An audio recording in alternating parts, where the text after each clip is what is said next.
Sing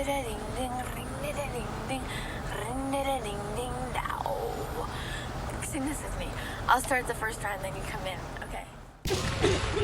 Hey, what's going on, everybody? Welcome back to PJ's Movie Time. This is the April 420 edition.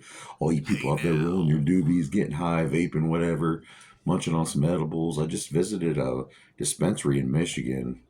It's like fucking walking into a nightclub, man. And I'm just so glad to see that weed's finally becoming more legalized around the country. And of course, smoke responsibly. But we've been talking about stoner movies, man. I did the Pineapple Express. Last week we did some Cheech and Chong movies. We did Next Movie, and I freaking love Cheech and Chong. And a big props to them. They do have a new movie out called Last Movie. And Tommy Chong was just an Astronomicon, which was really cool. I didn't get to meet him, but did walk past him. I was wearing my skeleton mask, and he kind of walked past me and gave me a weird look. But that's the only interaction I've had with the gentleman. But today we're going to review a really obscure, very obscure movie. It came out in 1998. It's about these stoners in Oregon, some venture in New York City. It's called Bongwater. Yeah, and it's based off of a novel by Michael Hornberg. And he said that this movie pretty much is based off on his experiences when he lived in Portland, Oregon. And it's about this guy named Dave. He sells pot. All his friends are stoners. He's got this gay couple he's best friends with. And this girl comes in one day saying she's had a bad reaction to his weed. And he meets this girl named Serena. And Serena wants him to do stuff with himself, his art.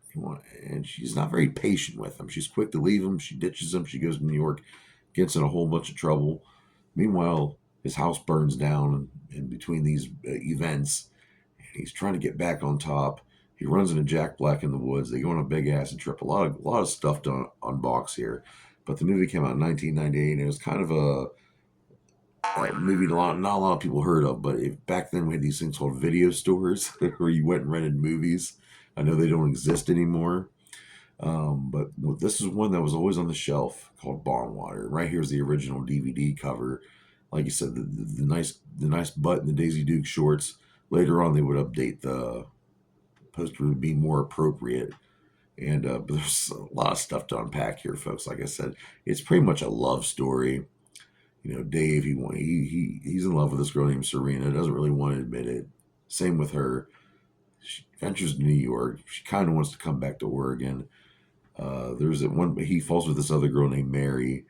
And at one point, they're crawling around and cow shit looking for mushrooms, and they start making out in the middle of it. But who stars in this motherfucker? Well, Jamie Kennedy's in this movie. Yeah, he plays this crazy guy named Tommy, who's this heroin junkie, and he moved to New York with Serena, and he's fucking nuts. And some of his parts are and honestly, Jamie Kennedy, I'm kind of hit and miss with him, but I really like him in this role. Also, Tenacious D, Kyle Gass, is in this. He's this, guitarist guy.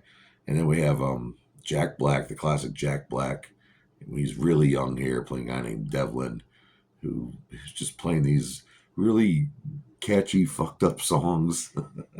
And he's on acid. And it's some pretty good stuff. We have Brittany Murphy, the late great Brittany Murphy, playing a girl named Mary who falls for David. Miss you, girl. Then we have the gay couple, Jeremy Sisto playing Robert, and Andy Dick, the famous comedian Andy Dick, playing Tony. And these guys are funny as shit. At one point, Dave has to move into the house with these guys. There's just gay sex and weed everywhere and gay porn on the TV, and it's pretty funny. These guys are really good together. But playing Serena's role is Alicia Witt. And Alicia Witt she was on Twin Peaks, I think. And she's also in The Sopranos.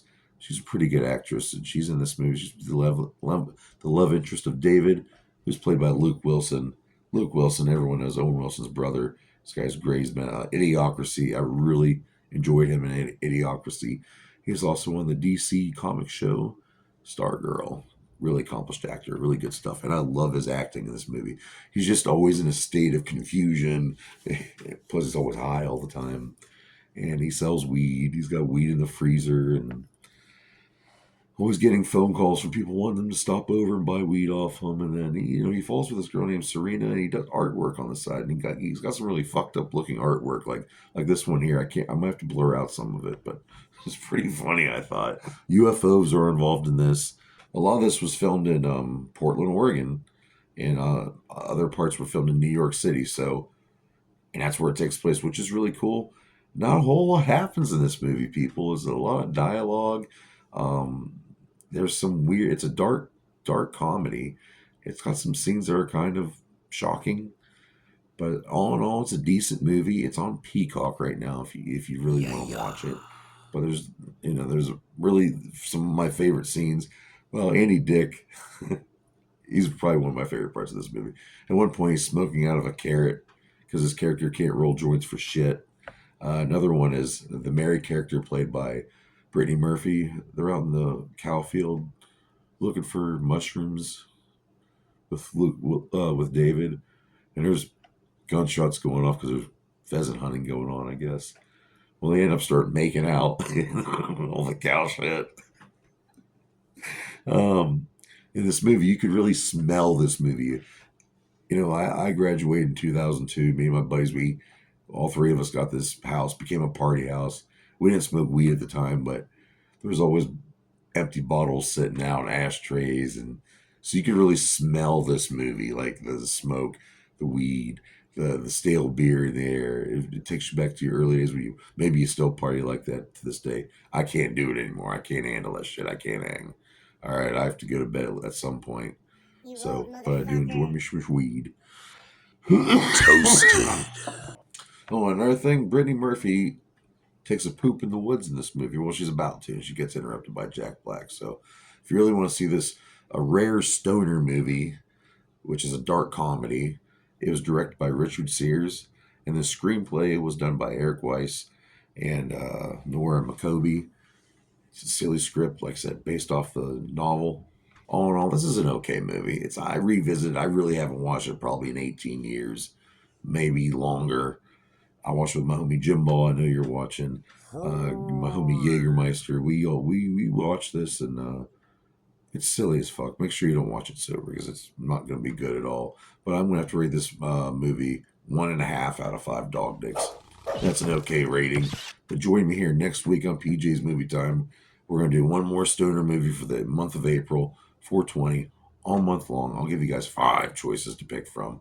So enjoy the weed out there, the edibles, all that stuff. I know you guys like the guys, you dabbers. I can't handle the dabs. I mean, I do them, but I'm down for the count after that. But smoke responsibly. Don't be doing it in front of little kids, and don't be doing it at work unless you're working at a dispensary and you got to test the stuff. I mean, it's got to be tested, right? Yeah.